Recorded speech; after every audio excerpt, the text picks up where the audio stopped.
ప్రస్తుతం క్రికెట్ అభిమానులంతా ప్రపంచ కప్ తర్వాత జరగబోయే మేజర్ టోర్నీ కోసం ఎదురు చూస్తూ ఉన్నారు. వచ్చే ఏడాది టీ20 ప్రపంచ కప్ జరగనున్న నేపథ్యంలో దానికోసమే ఎక్కువగా చర్చలు కూడా నడుస్తున్నాయి.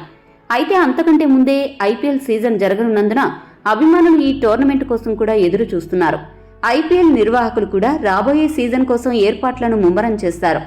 ఇప్పటికే అన్ని జట్లకు గడువు తేదీ విధించి రిలీజ్ మరియు రిటైన్ చేసుకోబోయే ఆటగాళ్ల జాబితాను ప్రకటించమని తెలిపింది. అందుకు తగ్గట్లుగానే అన్ని జట్లు ఇప్పటికే ఆటగాళ్ల జాబితాలను ప్రకటించేశాయి.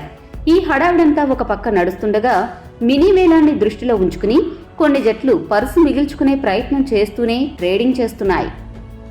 ఇదే క్రమంలో ముంబై ఇండియన్స్ జట్టు ఆ జట్టు విజయవంతమైన కెప్టెన్గా పేరు పొందిన రోహిత్ శర్మను తప్పించి గుజరాత్ టైటాన్స్ జట్టుకు నాయకుడిగా వ్యవహరించే హార్దిక్ పాండ్యాను తమ జట్టులోకి తెచ్చుకుని కెప్టెన్సీ అప్పగించింది. ఈ నిర్ణయాన్ని అత్యధికులు వ్యతిరేకిస్తుండగా సునీల్ గవాస్కర్ మాత్రం తనదైన వివరణ ఇచ్చాడు. సునీల్ గవాస్కర్ మాట్లాడుతూ ఏమన్నాడంటే, రోహిత్ శర్మ విజయవంతమైన కెప్టెన్ అనడంలో ఎలాంటి సందేహం లేదు. కానీ ముంబై ఇండియన్స్ అతడి స్థానంలో హార్దిక్ పాండ్యాను కెప్టెన్గా నియమించడం మంచి సూచనే. గత కొంతకాలంగా రోహిత్ శర్మ ఆటను గమనిస్తే ఎవరికైనా అతడు స్వేచ్ఛగా ఆడాలంటే కెప్టెన్సీ పక్కన పెట్టాల్సిందే అనిపిస్తుంది.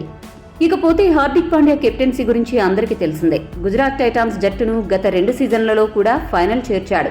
అతని నిర్ణయాలు కూడా అంతే చురుగ్గాను ఫ్రెష్గాను ఉంటాయి. నాయకత్వం మార్పు ఆ జట్టుకు మేలు చేస్తుందని అనుకుంటున్నాను. ఇప్పుడు కాకపోతే తర్వాత అయినా రోహిత్ శర్మ నుంచి కెప్టెన్సీ బాధ్యతలు వేరే ఎవరికైనా అప్పగించక తప్పదు. అదేదో ఇప్పుడే చేసింది ముంబై ఇండియన్స్ జట్టు. హార్దిక్ పాండ్యా కూడా రోహిత్ శర్మలాగే జట్టును విజయవంతంగా నడిపిస్తాడని అనుకుంటున్నాను. టీ20 ప్రపంచ కప్ కి ముందు రోహిత్ కు ఐపీఎల్ కెప్టెన్సీ బాధ్యత లేకపోతే అతడు తన ఆట మీద మరింతగా దృష్టి పెట్టగలడు. నా వరకు అయితే రోహిత్ ని కెప్టెన్సీ నుండి తప్పించడం సరైన నిర్ణయమే అని అన్నాడు.